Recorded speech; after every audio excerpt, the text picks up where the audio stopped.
let's talk about floats. There are so many different colors and sizes of floats available.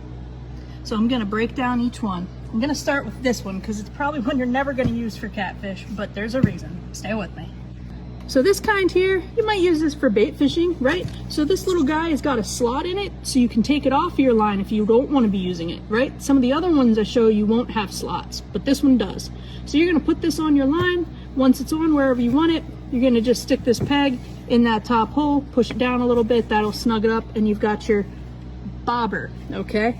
Float, bobber, basically the same thing in this case. All right, so that's gonna be a little one you could use for bait fishing. These things have a bunch of different names, como, cigar, mule, but basically this is just a little float.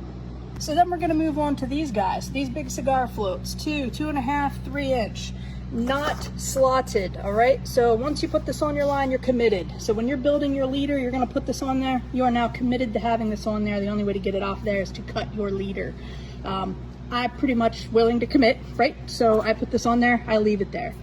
I typically run the line through here and then put that in. The little peg is gonna keep it from moving around on your leader.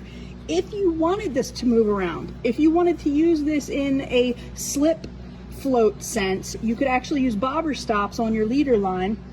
There's a variety of bobber stops, and I apologize, I'm out of those right now, but the ones I like the most come on this, and there's just little rubber bobber stops on each one of these wires that you're going to put on your leader. And then that is going to allow this float to move up and down whatever distance you have those bobber stops spaced between. It'll just be able to move up and down there. So that's your 2 inch, 2.5, no different, 1/2 inch bigger, all the way up to 3 inch. And they do get bigger than that. This is just the sizes that I run.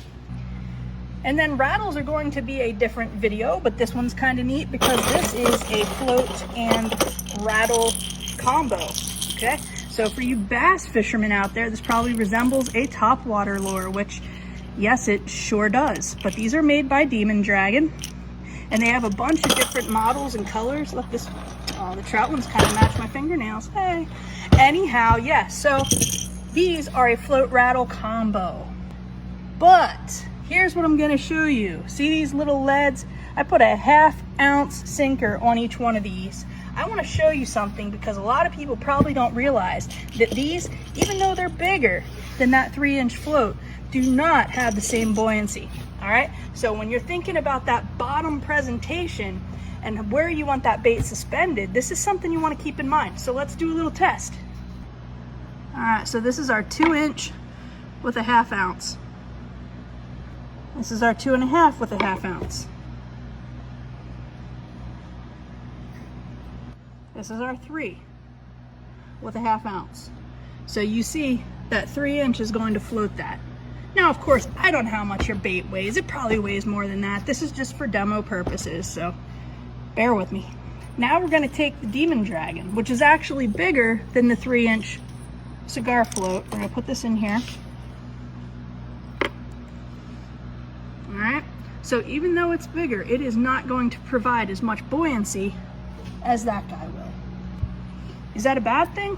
No, it just changes your bait presentation.